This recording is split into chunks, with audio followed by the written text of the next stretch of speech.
बच्चों, आज हम लोग पढ़ने जा रहे हैं Dalton's partial law of pressure. इससे पहले बच्चों हम लोगों ने बॉयल्स लॉ पढ़ा, चार्ल्स लॉ पढ़ा, ग्राहम्स लॉ पढ़ा और हम लोगों ने प्रेशर टेम्परेचर लॉ पढ़ा। आज हम लोग पढ़ रहे हैं डॉल्टन्स पार्शियल प्रेशर लॉ, जिसमें प्रेशर को पार्शियली लेंगे हम लोग और वॉल्यूम को कम्प्लीटली लेंगे। यहाँ तो थोड़ा सा पार्शियल सबसे समझ में आ रहा होगा कि थोड़ा सा पार्शियलिटी होगी, भेदभाव, नेपोटिज्म, इस टाइप की चीजें आएंगी, लेकिन किसमें आएंगी? गैसेस स्टेट में, और हम लोग केमिकली इसको पढ़ रहे हैं। क्लियर है? तो हेडिंग लगाते हैं partial pressure, Dalton's law of partial pressure.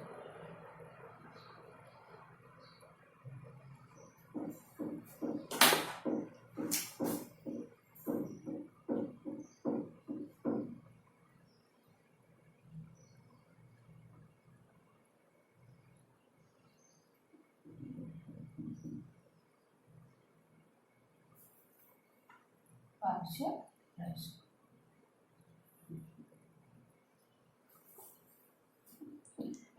Dalton's law of partial pressure जो हम लोग पढ़ रहे हैं बच्चों,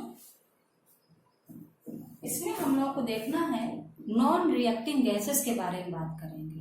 एट ए पर्टिकुलर टेम्परेचर, हो सकता है टेम्परेचर बढ़ा दें या घटा दें, तो हो सकता है कि ये रिएक्ट कर जाएं, लेकिन जब हम इनकी बात करेंगे तो पर्टिकुलर टेम्परेचर पे बात करेंगे, उस टेम्परेचर पे बात करेंगे जहां पर ये आपस में रिएक्ट नहीं कर रही है। तो हेडिंग लगाते हैं बच्चों हम लोग। देखिए, हम लोग बात यहाँ पे किसकी करेंगे? Mixture of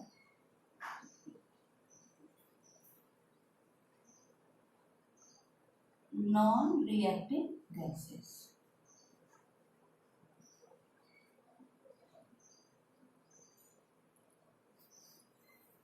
clear? For example, हम मान लें हमारे पास एक कंटेनर है। इस कंटेनर में हमने 3 गैस ली, एक ले ली हाइड्रोजन, एक ले लिया ऑक्सीजन, एक ले लिया हीलियम।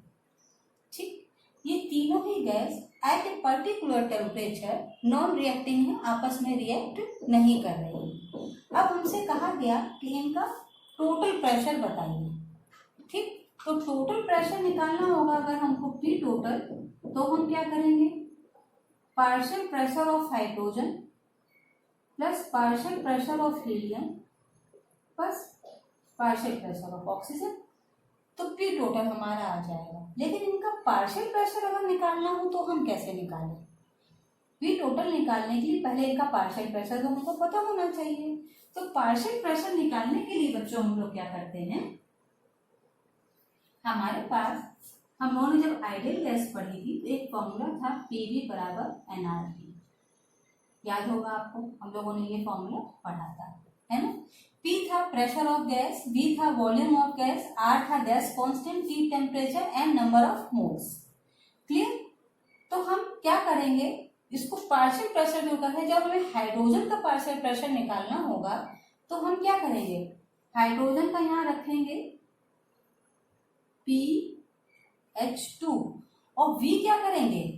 यहाँ रख देते हैं PH2, और ये V है ना, हम यहाँ पर ऑक्सीजन और हीलियम को पूरी तरह से इग्नोर कर देंगे। हम समझेंगे कि जैसे ये दोनों है ही नहीं, हाइड्रोजन पूरे वॉल्यूम का इस्तेमाल कर रहा है और हीलियम और ऑक्सीजन को हम पूरी तरह से इग्नोर कर रहे हैं, ये मान के कि इनका कोई अस्तित्व यहाँ पर है ही नहीं। तो यहाँ पर वॉल्यूम में हमें ऐसा नहीं करना है कि कितना हाइड्रोजन है लिए, हमने टोटल वॉल्यूम को यहाँ पर कंसीडर कर लिया है। टोटल वॉल्यूम यहाँ पे हमने कंसीडर किया, और क्या लिखा है यहाँ पे? जब हमने टोटल वॉल्यूम को कंसीडर किया हुआ है तो हम P hydrogen into volume is equal to nRT।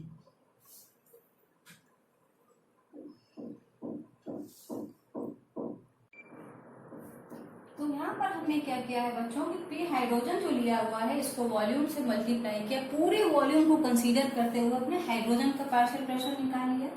फिर ऐसा ही हमने हीलियम के लिए किया।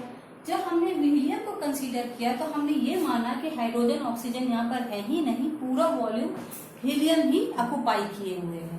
तो हीलियम के लिए भी हमने होल वॉल्यूम लिया और इस प्रकार से इस्तेमाल किया। तो ये पार्शियल प्रेशर ऑफ हाइड्रोजन हमने निकाला, पार्शियल प्रेशर ऑफ हीलियम निकाला, और इसी प्रकार से पार्शियल प्रेशर ऑफ ऑक्सीजन हमने निकाला। और जब तीनों के पार्शियल प्रेशर आ गए तो जोड़कर हमने पी टोटल निकाल लिया। ये ठीक, इस प्रकार से हमने ये चीज निकाली। फिर यहाँ पर हमें ये समझ में आया कि V जो है पूरी तरह से कंसीडर करना है, जिसको हम देखेंगे उसी को ही खाली वैल्यू करेंगे, बाकी को नेग्लेक्ट कर रहे हैं, इसलिए इसको पार्शियल नाम दिया गया। पार्शियल प्रेशर ऑफ हाइड्रोजन जब निकाल रहे हैं तब V पूरा कंसीडर कर रहे हैं, only for hydrogen, not for helium and oxygen. जब हम हीलियम को कंसीडर कर रहे हैं तो हम हाइड्रोजन और ऑक्सीजन को कंप्लीटली टोटली नेग्लेक्ट कर रहे हैं और वॉल्यूम की यूज कर रहे हैं टोटली फॉर हीलियम। जब ऑक्सीजन के लिए कर रहे हैं तो ऐसा ही ऑक्सीजन के लिए बात है, वॉल्यूम को टोटली हम मान रहे हैं ऑक्सीजन के लिए और कंप्लीटली नेग्लेक्ट कर रहे हैं हाइड्रोजन और हीलियम को। तो ये कॉन्सेप्ट है हमारा पार्शियल प्रेशर का। अब हमें अगर ये प्रूफ करना हो पीटी बराबर, मतलब हम ये मानते हैं कि अगर हमारे पास गैस P1 और P2 है तो P1 प्लस P2, अगर हमको इस बात को प्रूफ करना हो तो हम कैसे प्रूफ करेंगे कि P टोटल बराबर P1 P2 और सो ऑन Pn नंबर तक गैस होती हैं, उनके बराबर होता है कि नहीं होता है।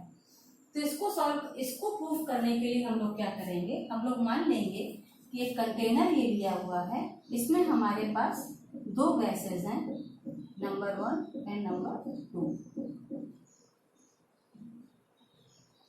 दो गैसेस हैं हमारे पास, ये गैस नंबर 1 और gas number 2। Number of moles इनके N1 मान लीजिए, इसके N2 मान लीजिए, और वॉल्यूम और टेम्परेचर तो दोनों के लिए सेम ही रहेगा, क्योंकि वॉल्यूम उसी कंटेनर में है, पूरा कम करेंगे, टेम्परेचर पर्टिकुलर लेना, चेंज नहीं करना है। ठीक, तो अगर हम P टोटल निकालना चाहें, ये P टोटल निकाले तो बच्चों हम लोग क्या लिखेंगे इसके कंपैरिजन में, P टोटल बराबर हो जाएगा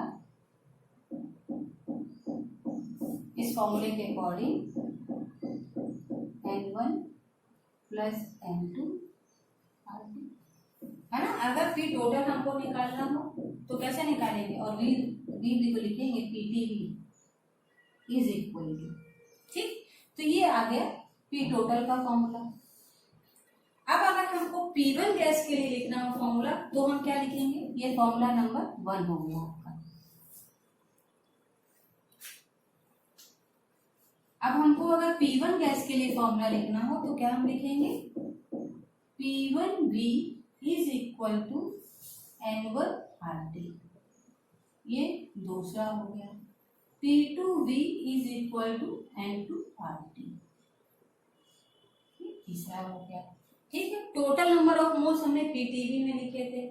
इक्वेशन 2 और 3 को जोड़ दीजिए, एड इक्वेशन 2 एंड 3, इन दोनों को हमने जोड़ दिया तो क्या है हमारे पास, V तो कॉमन ले लें, दोनों में सेम है, P1 plus P2 is equal to N1 plus N2RT,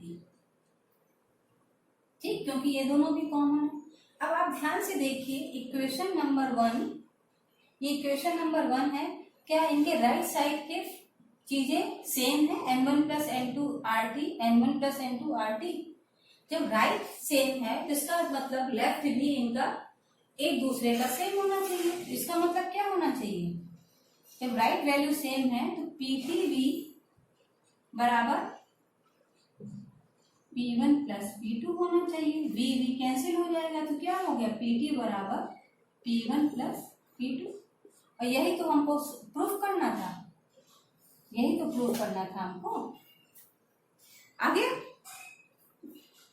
ये चीज क्लियर हुई, चलिए इतना आ गया। अब अगर बच्चों हम क्या करें, इक्वेशन 2 को अगर इक्वेशन फर्स्ट से डिवाइड कर दें, ये चीज तो आ गई।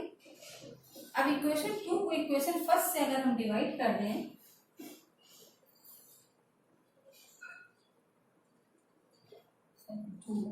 बाई इक्वेशन 1, तब देखिए क्या आता है, P1 अपॉन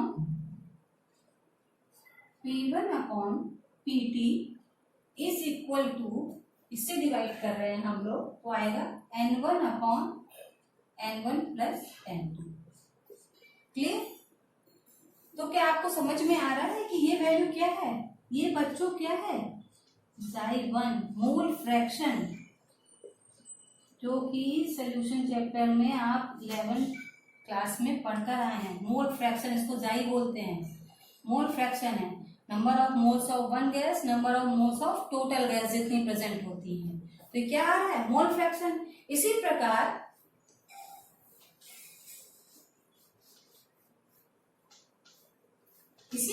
अगर आप इक्वेशन 3 को इक्वेशन 1 से डिवाइड कर दें तो क्या आ जाएगा? सेम इसी प्रकार कर दें तो क्या आ जाएगा? P2 upon PT is equal to N2 upon N1 plus N2, और ये क्या हो जाएगा? Xi2 mole fraction of second solute. ये आ गया। क्लियर है? ये मोल फ्रैक्शन आ गया। तो एक इंपॉर्टेंट रिलेशन आपको पता चल गई कि यहाँ पर P2 बराबर है P2 PT into, sorry multiply की जगह और ये T को लिखिए सफिक्स में, PT इंटू Xi2, और P1 बराबर है PT इंटू Xi1। तो ये इंपॉर्टेंट दो रिलेशन आपको समझ में आया। Xi क्या होता है? मोल फ्रैक्शन होता है नंबर ऑफ मोल्स, जो कि हम लोगों ने मोल प्रभाज, जो कि हम लोगों ने सोल्यूशन चैप्टर में क्लास 11-12 में पढ़ा हुआ है। तो ये दो इंपॉर्टेंट रिलेशन इससे निकल कर आया।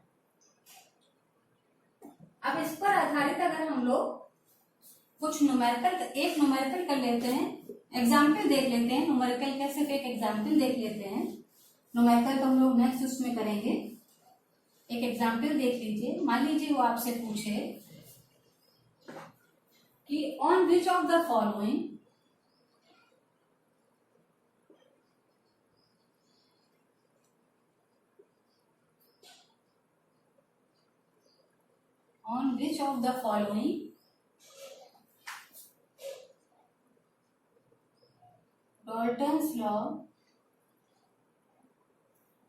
Dalton's law is not valid।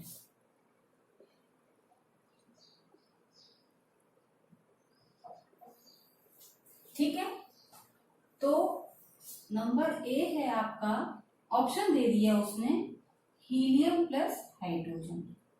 दूसरा ऑप्शन दे दिया उसने हाइड्रोजन प्लस क्लोरीन। तीसरा दे दिया हाइड्रोजन प्लस ऑक्सीजन, और फोर्थ दे दिया आर्गन प्लस ऑक्सीजन। अब इसमें से पूछेगा किसमें डाल्टन्स लॉ वैलिड नहीं हो रहा है, तो हमको पता है कि डाल्टन्स लॉ वहीं पे वैलिड होता है जहां पर नॉन रिएक्टिंग गैसेस हो। तो अब इनमें इस कॉम्बिनेशन में वो गैस ढूंढेंगे, कॉम्बिनेशन ढूंढेंगे जिसमें रिएक्शन हो रही हो। तो यहाँ हम देख रहे हैं हीलियम हाइड्रोजन, क्योंकि नोबल गैस है और हाइड्रोजन से रिएक्ट नहीं करती, नॉन रिएक्टिंग। हाइड्रोजन ये तो रिएक्टिंग है, हाइड्रोजन क्लोरीन। तो इसका मतलब डाल्टन्स लॉ यहीं पर वैलिड नहीं होगा, जबकि हाइड्रोजन ऑक्सीजन एक पर्टिकुलर टेम्परेचर पर रिएक्ट नहीं करते हैं, ऑर्गन ऑक्सीजन भी नहीं करते हैं। तो कहाँ वैलिड नहीं होगा? जहां पर रिएक्टिंग गैसेस होंगी वहां पर डाल्टन्स लॉ वैलिड नहीं होगा। ये सिर्फ वहीं वैलिड होगा जहां पर नॉन रिएक्टिंग गैस का कॉम्बिनेशन होगा। तो बच्चों आज के लिए इतना ही रखिए। नेक्स्ट टाइम पे हम लोग इसके कुछ न्यूमेरिकल्स करेंगे।